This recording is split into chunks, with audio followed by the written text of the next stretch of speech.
Hello, everyone. My name is Ben Lossman, and I am Communications Coordinator at TechSoup Canada. Thank you all so much for joining us for today's webinar, Nonprofit Tech in 2018, Trends, Insights, and Possibilities. First, we would like to acknowledge this sacred land upon which the TechSoup Canada office operates. It has been a site of human activity for 15,000 years. This land is the territory of the Huron-Wendat and Petun First Nations, the Seneca, and most recently, the Mississaugas of Credit River. The territory was the subject of the Dish with One Spoon, Wampum Belt Covenant, an agreement between the Iroquois Confederacy and the Confederacy of the Ojibwe and allied nations to peaceably share and care for the resources around the Great Lakes. Today, the meeting place of Toronto is still home to many Indigenous peoples from across Turtle Island, and we are very grateful to have the opportunity to work in the community on this territory. Before we get started, I'd like to quickly introduce you to TechSoup Canada. Our mission is to help nonprofits use technology effectively, and we accomplish this in two ways. The first is to make technology products more affordable through our technology donations program. We partner with tech companies such as Microsoft, Adobe, and Symantec, and we offer their products as either an outright donation or at a significant discount for charities, nonprofits, and libraries across Canada. Membership is free, and it gets you access to donated and discounted software from more than 30 tech companies. Through this program, we've helped over 30,000 nonprofits save more than $362 million in tech investments. The second way we help nonprofits use technology to more effectively pursue their missions is by creating and curating nonprofit tech resources. We write blogs, curate content on social media, and host events and webinars like this one to help nonprofits learn more about the technologies that can help them in their day-to-day work. So if there's ever a topic you'd like to learn more about, let us know. We are always eager to get feedback from our members.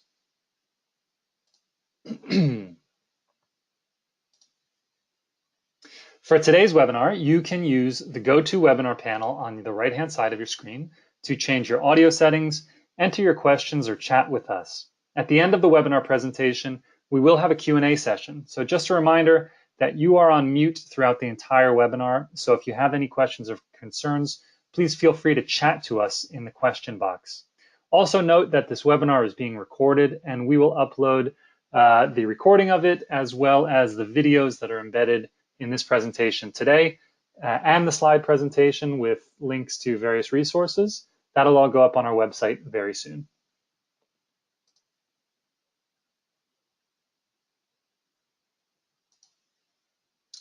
So the purpose of today's webinar is to explore some of the trends, developments, and issues in technology that may impact the way nonprofits pursue their mission in 2018. Now, our sector is not known for its early adoption of cutting-edge technology, and that's probably a good thing because for the most part, the sector is far too strapped for resources and too focused on mission to be trying out the newest innovations to be tech guinea pigs. So the goal here today is not to tantalize you with the most innovative technology, but rather to help you hone in on areas that might create challenges and opportunities for your organization and in the sector in the coming year and beyond. To help us do this, we've asked a handful of experts to submit videos of themselves speaking to a trend or an issue they see as especially relevant to the sector in 2018. It's a wide-ranging conversation. Our experts will explore the relationship between nonprofit tech and reconciliation, marketing, web development, data mining, data privacy, and digital rights, and even more than that. So each video will be followed by a slide with resources that are relevant to the subject just discussed by that particular subject matter expert. And again, once the slide deck is uploaded to our website, then you'll be able to click through those links. So if you don't happen to jot them down as we're live, don't worry about it. It will be live soon. Oh, and just another reminder that during our Q&A session, I will be the one answering questions. Our experts may be attending the webinar right now, but they will be muted just like everybody else. So it's just me, and I will do my best to answer those questions or direct you to resources that I think are relevant. All right, our first speaker is Alexander Dirksen of the First Nations Technology Council. A proud Métis policy wonk, strategist and facilitator, Alexander is passionate about helping to craft an inclusive and equitable future for our country through the meaningful advancement of reconciliation. Alexander serves as Manager of Strategy and Engagement for the First Nations Technology Council, where he oversees strategic planning for the organization, including the development of the First Nations Innovation and Technology Labor Market Research Initiative. Today, on this webinar, Alexander is going to speak to the need for the nonprofit sector to take concrete and meaningful action in 2018 toward reconciliation between First Nations, Métis and Inuit people, and Canadian settlers, and how technology can be an asset to the movement. Hello everyone, my name is Alexander Dirksen, and I'm the Manager of Strategy and Engagement for the First Nations Technology Council. I want to begin by acknowledging that I'm speaking to you today on the unceded territories of the Musqueam, Squamish, and Tsleil-Waututh peoples. And I want to encourage each of you watching this video to reflect upon whose territories you live and thrive upon, and what this recognition means to you and how you carry yourself in your daily life. As we enter into 2018 and begin to look at the year ahead for the nonprofit space, one of the key themes or trends on my mind is the growth and maturation of the reconciliation movement. Recognizing and respecting the strength and resiliency of generations of Indigenous peoples who fought tirelessly for the recognition of treaty rights and for an end to paternalistic policies. Reconciliation, both as a term and as a movement amongst non-Indigenous Canadians, truly took hold with the release of the Truth and Reconciliation Commission's final report in 2015. In 2016, the Government of Canada endorsed the United Nations Declaration on the Rights of Indigenous Peoples, while 2017 and its Canada 150 celebrations created a space for Canadians to reflect more deeply upon the Canadian narrative and our shared history. But it is now 2018, and it's time to move from awareness building to action. What role can you play in the meaningful advancement of reconciliation in this country? Reconciliation is a deeply personal undertaking, one that asks of us what gifts and strengths we may humbly bring to the space. In this sense, it is important to note that this work is not just about reconciling our past, but also reconciling our current trajectories. As a community with an eye on tomorrow, how can TechSoup members ensure the voices of Indigenous innovators are elevated in conversations that are shaping our world and that of generations to come? As a starting point, let us all commit to ensuring that the same biases, perceptions, and stereotypes that we are working so hard to counter in our physical spaces aren't replicated in the digital spaces, which have come to play such a large role in our day-to-day lives. For those new to the space, the final report and accompanying calls to action of the Truth and Reconciliation Commission are a good place to begin your journey, providing an overview of the depth and breadth of systemic change we need to see in this country. The Circle on Philanthropy and Aboriginal Peoples in Canada is an excellent resource for Canadian nonprofits, with its Philanthropic Communities Declaration of Action, a means with which to join a community of nonprofits with a common vision around this critical work. And within the technology space, the First Nations Technology Council is here as a resource, both through our First Nations in BC Knowledge Network and communication with our team. Reconciliation is our collective journey and responsibility as a country. In 2018, let us each find ways, both big and seemingly small, to move towards a more equitable, just, and inclusive country for all Canadians. Thank you. All right. So here are some of the resources that Alexander mentioned in his video. And I just want to say that it's very important for non-Indigenous people like myself to not only be familiar with the Truth and Reconciliation Commission and its 94 calls to action, but also the local treaties, the issues, the challenges, the successes that impact Indigenous communities where we work and all around Canada. Because whoever we are and whatever our specific mission may be, we need to ensure that we are always helping to advance justice, equity, and sovereignty for Indigenous peoples, because otherwise we are standing in the way of reconciliation and decolonization. All right. So our next expert is Marlene Oliveira, who is a copywriter, communications consultant, trainer, and blogger at moflow, specializing in helping nonprofits to produce better content. She has worked in the nonprofit sector since 1999, and before launching her own consultancy in 2008, she had worked for 6 years as the National Communications Manager at a large Canadian health charity. In addition to moflow, Marlene runs nonprofit Mar Community, an online space for nonprofit marketers and communicators to learn from and share knowledge with each other. It's a tremendous resource. I'll link to it right after her video.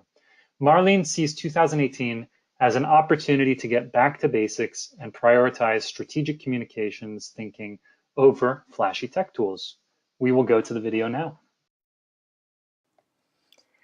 Hi, Marlene Oliveira here. Thank you for asking me this question. An important trend that I've been noticing is a return to the basics, back to the basics in nonprofit marketing communications. Here's what I mean by that. It seems as though after 10 years of chasing shiny new objects, people seem to be getting tired of that. So although social media has been around for more than 10 years, my observation was that it was around 10 years ago that nonprofit organizations started to really pay more attention and to get interested in participating and using social media more. And so they seemed to start exploring it more. And along with that came a lot of pressure to join different networks and participate in different platforms. So there's the pressure to chase shiny new objects, and also a lot of confusion around what to participate in, what to prioritize, what to use. But based on the questions that I've been receiving lately, and the projects that clients are hiring me to do, it seems as though many nonprofit organizations are returning to strategy. They're returning to branding and understanding the need for strong and clear positioning. And they're really focusing on activities that they know are effective, things that they know will work. So this is just sort of my observation in my little world, but it does seem as though we've had enough time. We've had more than 10 years to try things and fail and experiment, and we've had enough time basically to learn about what the best places are to invest our time and our money and our effort. And what that seems to be coming back to for a lot of organizations is an understanding of the most important digital home base for a nonprofit, and that is their website or their websites. And it's not just a realization that websites are important, but it's also an understanding that when tackling a new website project, either building a new site or redesigning a site, I'm seeing more people spend more time on website content strategy. I'm personally getting approached by more nonprofit organizations to work together to develop a strong website content strategy and to sort of get their digital home base in order and start off really strong and really strategically. So that's what I'm seeing. It's very encouraging, this very encouraging back to the basic approach to spending time and energy on what we know works, and more importantly, the tactics that we know will truly move organizations toward achieving their goals. Thanks for asking. Okay, so Marlene's advice is very solid and straightforward because that's the kind of communicator she is. If what she's saying resonated with you, I really do recommend you check out tons of resources that Marlene makes available to the nonprofit sector that are focused specifically on nonprofit communications and marketing. She has blog posts, guides, guest posts, online courses, and more. So be sure to follow these links, especially to her new website content strategy package, which is the third link on this slide.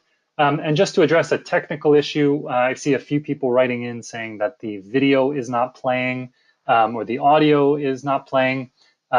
Sorry about that. We're seeing it on our end just fine. But if you can't see it, and if none of these videos work for you, or if the audio is choppy, all of these will be uploaded to our website on the webinar recap very shortly. So we apologize if you're having technical issues, but you will be able to see all of these videos within just a few days.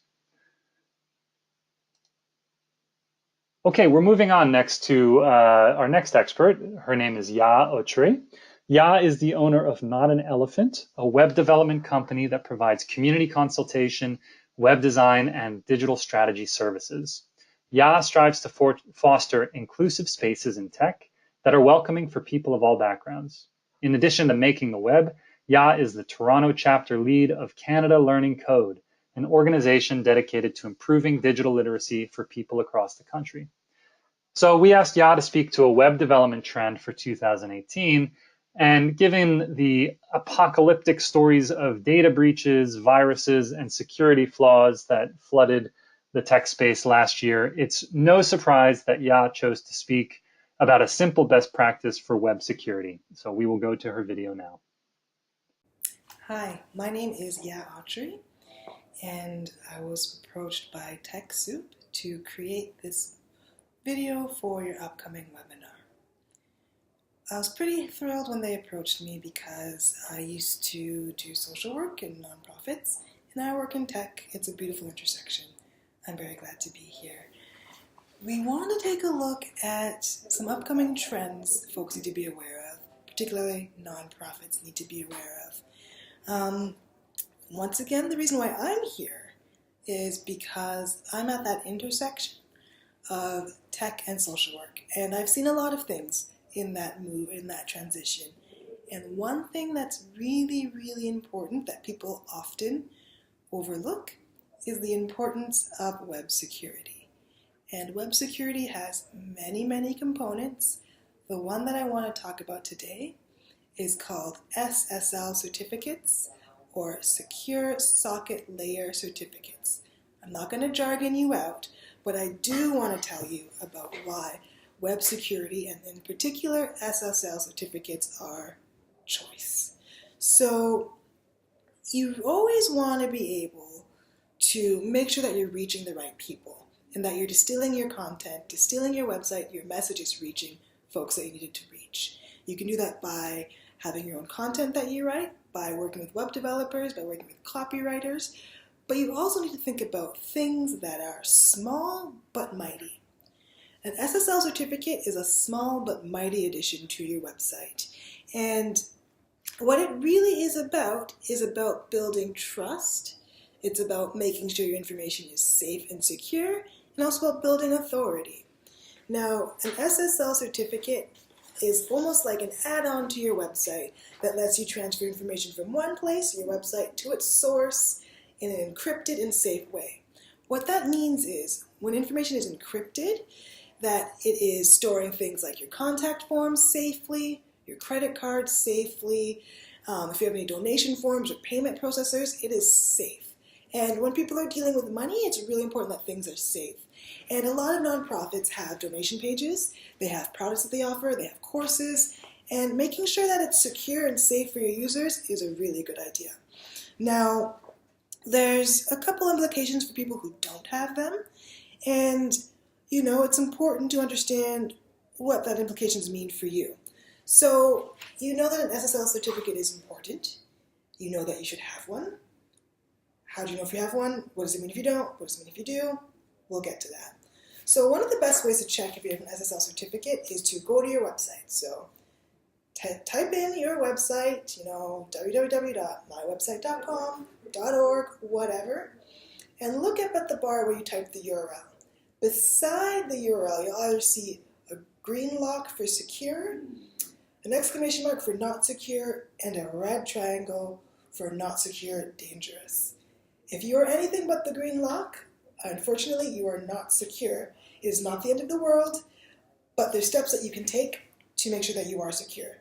And security is important because even if right now you're not doing something like collecting payments or selling courses or have products, you're future-proofing your website because maybe in a year, maybe in 6 months, maybe in 2 months, you'll be offering those things. And if you are secure with that lock, you're ahead of the game. Your people are trusting you. They'll happily give you what it is you want from them. And it also improves your Google rank. So Google ranking means when someone searches for the keywords about your organization, your charity, Google rank determines who comes up when. So if you're not secure, you're lowering your rank, which means you're lower in the Google results, which means people are not finding you as much. So you really want to make sure that you are secure. And the way that you do that is you go into your web host and you either add or you activate an SSL certificate.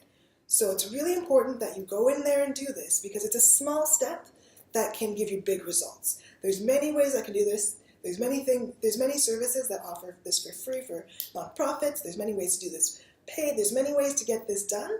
But the important part is to go into your hosting and turn that certificate on.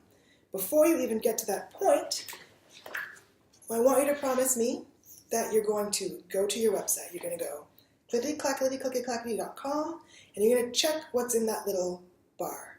If it's a lock, you're golden. If you've got an exclamation mark or a red triangle, you're not golden, but you can get golden. It's very fixable, it's very concrete, and it's very, very good for your website and for the trends moving forward. Thank you very much. So, Ya has a great new post on her website, which I recommend everybody check out. And the resources slide comes up. So Ya, as I said, runs an independent consultancy called Not an Elephant, which does web development. And if you're looking for her as a speaker or trainer or mentor or coach, you can visit her personal site. And you can also visit Canada Learning Code. I would recommend going to her site and looking for her latest post called I Demolished My Website.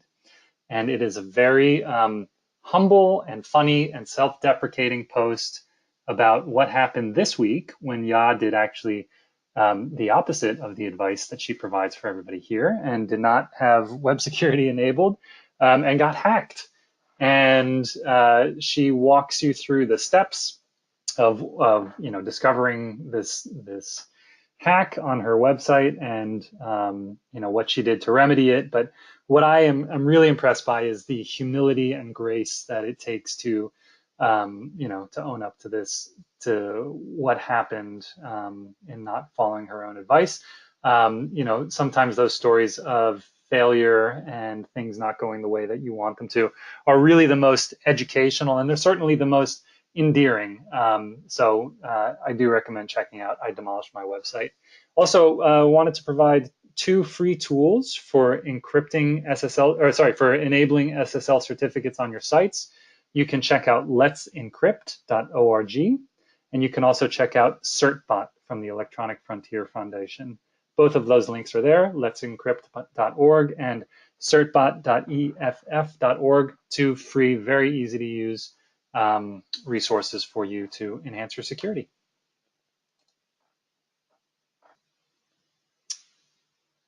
Okay, so our next expert is my own TechSoup Canada colleague, Maryam Sahebol-Amri, and she's going to talk about data mining, or rather she and I are going to talk about it in conversation in the video that will come up next. Maryam helps organizations through the qualification process and provides support for navigating TechSoup Canada's donations program. With experience in education and finance, Maryam's goal is to help lower the barriers to success for charities and nonprofits. Hello, Maryam. Hi, Ben. Tell us about data mining. Data mining is when we use computers to sort through and analyze data, and what we're mining for is actually information and patterns that we may not have known to look for using other techniques. Okay, so in a nonprofit context, what could data mining do to help me achieve my mission? So there are a lot of examples that come to mind. For example, if your nonprofit was looking to target their fundraising efforts and they had a database of their donors, what they could do is they could cluster these donors into different groups based on their demographic information. And like this, they could come up with individualized or more individualized marketing campaigns that they would send out to these donors. Another way you could use data mining for your nonprofit is if your nonprofit sells products as part of their fundraising efforts. You can do what's called a market basket analysis or an association rule learning, where you are able to come up with what somebody is most likely to buy based on items that they've previously purchased.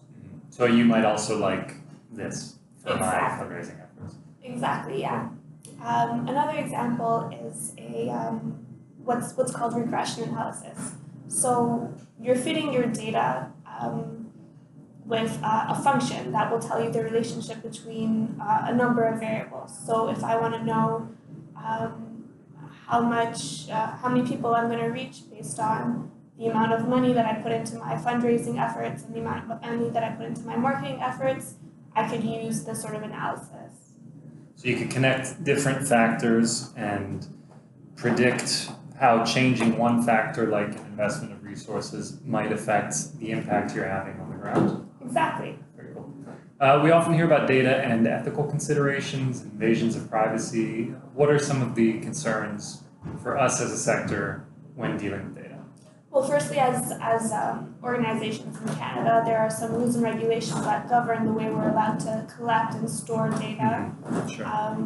But apart from that, data mining can actually reveal a lot about a person. Some of this information might be information that that person would rather keep confidential. For example, there's a story from the New York Times about a discount chain that was able to market coupons for baby clothes to a pregnant teenager before her parents knew she was pregnant. So this is how they found out she was pregnant, and this guess at her pregnancy was based on her purchase history. She had bought something like unscented lotion or unscented soap or something like that. Right.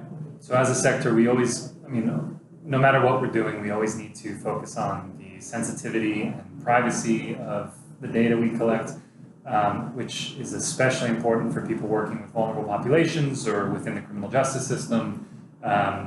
Whenever the stakes are high or often life and death, that data needs to have extra measures of security. Yeah, absolutely. Yeah. Okay. What are some of the tools that a nonprofit that's either just getting started in data mining or doesn't even know where to begin? Where would be good starting places? So TechSoup actually offers proprietary software at nonprofit pricing. Software that they offer is called Tableau, and it's a data analytics software, and it's really good for visualizing data, and it makes use of some of these data mining techniques that we talked about. There's also open source and free software that's available, but that requires a little bit more technical knowledge. So one such example would be Weka, which was developed by the University of Hokkaido. Very cool. Yeah, so as we go into the new year, I think big data has been around for a long time. Data mining has as well as a practice. Certainly the private sector has really pioneered new ways of dealing with data. The nonprofit sector for the past few years has been delving into it. I think what we can expect to see this year is more general comfort in the sector in working with data, sort of a democratization with tools becoming more available, requiring less sort of algorithmic knowledge and tech and statistical competency, so that more people can draw these conclusions and insights based on what their data is telling them. Yeah. Great. All right. Thanks so much, Maryam. Thanks, Ben. I just want to bring up the resources that Maryam had mentioned in our conversation. Some of the proprietary software from Tableau, which is, again, available through the TechSoup Canada product catalog for eligible members. You can also visit the product page at tableau.com. There is open source software. Weka is the one that Maryam mentioned. Also, Formulize from a friend of TechSoup Canada named Julian Egglestaff is an open source database tool that is really good for getting started and playing with and experimenting with your data. Julian also spoke to data best practices, data hygiene, like developing sort of the basic competencies that you need to understand what to look for and how to look for it in a webinar last year called Data is Everything and Everything is Data. And I see there that I have the wrong web address for that webinar recap, so I will change that before I upload this presentation to our website so you can view it. All right. So the end of my conversation with Maryam is actually a very good segue into our next video. Carolyn Tackett is the Digital Engagement Manager at Access Now, a global organization working to defend and extend the digital rights of users at risk. She works with a diverse team to design advocacy campaigns, raise awareness, and fight for human rights online. Feel free to reach out to Carolyn at accessnow.org with questions or ideas for campaign collaboration. Rogelio Lopez is the Security Shift Lead for Access Now's Costa Rica team. He provides rapid response support and preventative digital security trainings to civil society, journalists, and human rights defenders. Really, Access Now is a pioneer of the movement to protect and enhance digital rights. So I'm thrilled to be able to get this video contribution from both Carolyn and Rogelio. They are going to speak about the responsibilities that we as nonprofits have in respecting privacy rights of our users, much as Maryam and I were speaking about, and also in ensuring that our digital presence is secure, because that has big ramifications for our users and for the nonprofit sector on the whole. So here we go to the video of Carolyn and Rogelio. Hi, I'm Carolyn. I'm the Digital Engagement Manager with Access Now. We are a global organization defending and extending the human rights of users at risk around the world, and this is Rogelio. Hi, I'm the Costa Rica Shift Lead for the Digital Security Helpline, and the helpline is a resource for civil society around the world.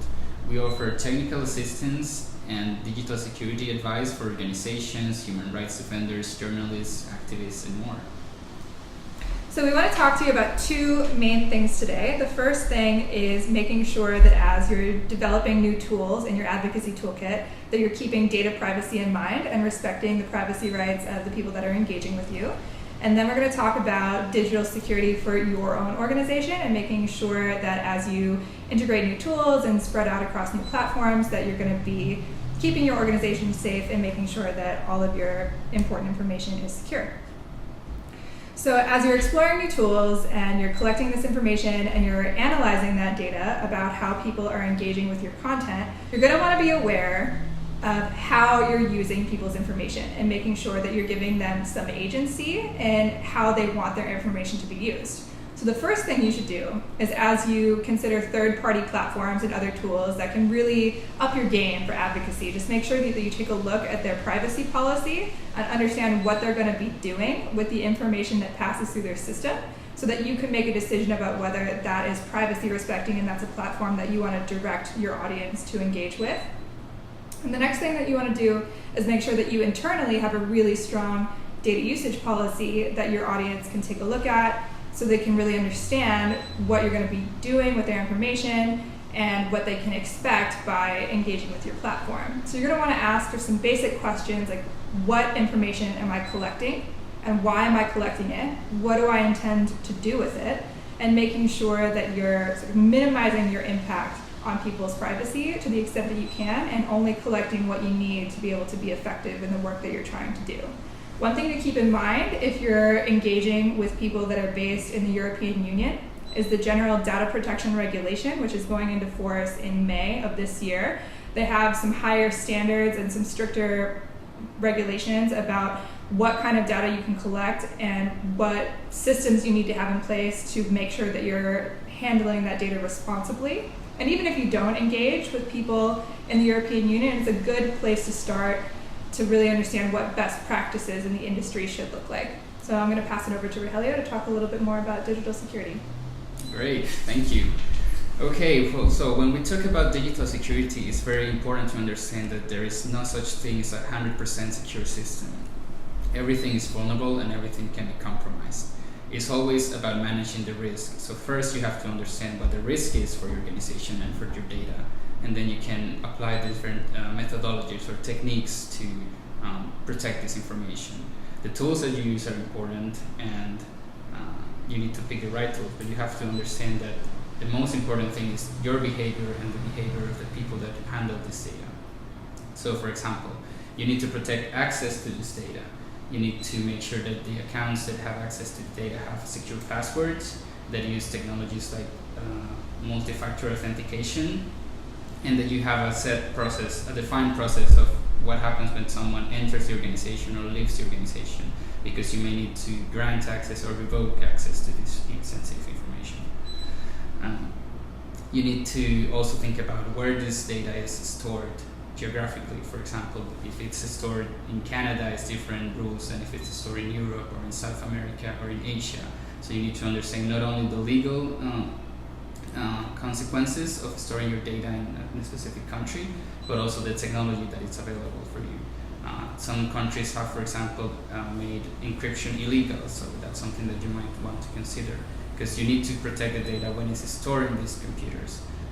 To protect this, you need to make sure that you use encryption in case someone tries to access the data from the outside. And so you protect it also from the people that manages this infrastructure. And also you need to consider, how do you protect this data while it's in transit? How are you collecting this data? Are you going out to people and asking and writing down in Notepad?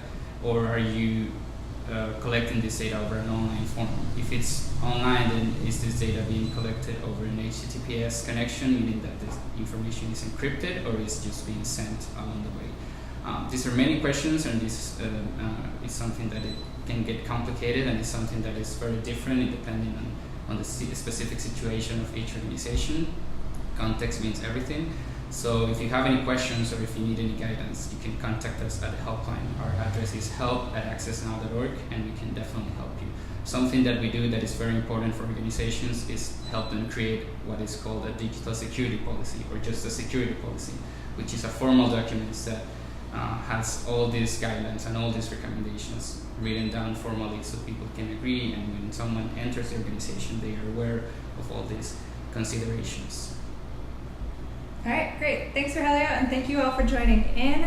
If you have any questions, feel free to reach out to us, and we'll get back to you as soon as we can. Thank you. Okay, so some of the resources that Carolyn and Rogelio talked about are the Digital Security Helpline, the EU General Data Protection Regulation, the two-factor authentication for ensuring that your logins are more secure, and then also to put a personal plug in for RightsCon. If you're going to be in Toronto in the spring from May 16th to 18th, Access Now helps organize a major gathering of people invested in digital rights, human rights, and all of the intersections between those two fields. Again, it is a responsibility that the entire sector has to take very seriously, because all of us deal with confidential data, even if we're just a team of one doing fundraising, or if we're a major organization that's dealing with many different clients. All of us have the responsibility to protect the digital rights of the people that we serve, of our beneficiaries and the people that donate to us. So even if this isn't something that you knew that was a responsibility, or you knew to be interested in, it is something that all of us have to step up and take very seriously. And what organizations like Access Now and other initiatives and movements do is they make these very complex technical processes very simple. They make it very easy to implement secure best practices within your organization. So certainly worth checking out all of these resources. So we have some time for questions. If you haven't entered your questions, please do so now by using the questions chat box in your GoToWebinar panel. We're going to hold off for a few minutes, or maybe a minute or two, as people enter their remaining questions, and then my colleague Joyce is going to ask them to me, and I'm going to wing it as best as I can. And again, if there's questions that I can't get to, that I don't know the answer to, or that we can't respond to, again, all of this will be uploaded to our website very shortly, and the resources will be there. And if anything's missing, then we will certainly do our best to add those resources on the webinar recap page. Okay, our first question is, what are the implications of anti-email spam regulations in Canada? In particular, reaching out to new potential audiences that share our interest, but that we do not have an existing relationship with. So this is a really important question. The legislation that's being discussed in this question is called the Canadian Anti-Spam Law, or CASL for short. It went into effect a few years ago, but new components of the regulation went into effect this past summer. So what are the implications for anti-email spam regulations in Canada? The implications are that you have to be compliant because the stakes are very high. It's a complex piece of legislation that deals with primarily with consent, like how people have consented to receive electronic communications from you, which includes social media and other forms of electronic communications, but the focus is really on emails. And I don't think I can explain the ins and outs of the definitions of what's called express consent and implied consent, but we do have some very good resources on the TechSoup Canada blog for getting a handle on what those two things mean. But just to answer kind of the core of your question, the implications are that you have to inform yourself. You have to know who are you allowed to reach out to and in what way. The basic rule is that you are not allowed to reach out to anybody who has not consented to receive email communications from you. That consent does not have to be expressly given. Like, someone does not necessarily have to click a box to sign up for your email newsletter.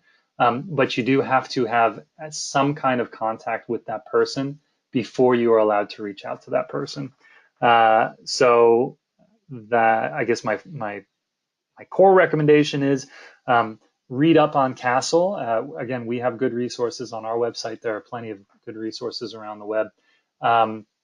And don't believe the sentiment that CASL doesn't apply to nonprofits and charities, because there is, while no nonprofits or charities have been charged for not being CASL compliant, we are certainly liable for it. So it's not a risk that we encourage anybody to run. And yeah, inform yourself and comply. That's the implications. And I see some people are posting good resources on the CASL questions on the capacoa.ca website. We'll put these resources on the webinar recap. Okay, another question coming in. Is there free encryption software? Yes, there is. So encryption is sort of a broad term, but we listed some in terms of what SSL looks like. We have let'sencrypt.org, and there's certbot as well, which is certbot.eff.org. Both of those tools can really easily help you get an SSL certificate on your website. And then other digital security tools, HTTPS Everywhere is a great browser add-on, also from the Electronic Frontier Foundation, that will do more for you as an internet user to ensure that you're viewing encrypted content, that the content you're accessing is encrypted. So why is SSL important if not doing e-commerce? Could that be elaborated on, the why aspect? I think SSL is important if not doing e-commerce because, as we've heard from in the discussion, all data is sensitive data. All data is, not all data is necessarily confidential, but all data is certainly sensitive, and there are certain levels of data that require higher levels of security. So just as a basic practice, SSL is a good way to ensure that things are fundamentally secure on your digital presence, because people are providing you with sensitive information, and they're trusting you with their digital privacy. So as both Carolyn and Rogelio were talking about, we as nonprofits have particular responsibility to ensure that all of our users and all of our constituents and all of the people that are connected in some way to our organization are having their agency respected, their digital privacy rights respected, and that we're doing everything we can to advance that cause. Could we do a webinar on CASL specifically for charities and nonprofit associations? We have one. It's called Are You Ready for July 1st, 2017? It's with a internet privacy legal specialist named Manit Zamel. I highly recommend you check it out. We also have an extensive webinar recap if you're not able to watch the entire hour-long presentation, but that is on our website if you click on webinars. Is there a resource that summarizes popular social media data mining intentions? Popular social media data mining intentions, pros, cons, things to watch out for. I'm not sure I understand the question. What do you mean by intentions? I'm not seeing a follow-up to that. I am not sure about resources around social media data mining, but I can certainly do that research and post it along with the webinar recording and the videos. Final one, where to start for a full IT review, including cyber safety, data safety, etc. Definitely Access Now. Go to accessnow.org. It's a great launch point for learning more about digital security. Gurpreet is asking about levels of data having various degrees of sensitivity. For instance, the military or government has guidelines for what is protected A, protected B, et cetera, materials. Is there a reference for data under which category? I don't know the answer to that question, but we will post it in, if we find anything, we will post it in the webinar recap. All right, I think that about closes it out for us today. We really appreciate you taking the time to join us. And I also am very thankful to all of our experts for sharing their thoughts. So as we've said many times now, we apologize for some of the technical issues that a lot of our users had today. This was new, trying out the video feature in GoToWebinar, and obviously there are still a lot of kinks to work out. We will have the videos embedded on the webinar recap page, so look for that within the next few days. And I do want to thank my colleague Joyce for frantically searching for technical solutions to these video questions. Great job, Joyce, as always.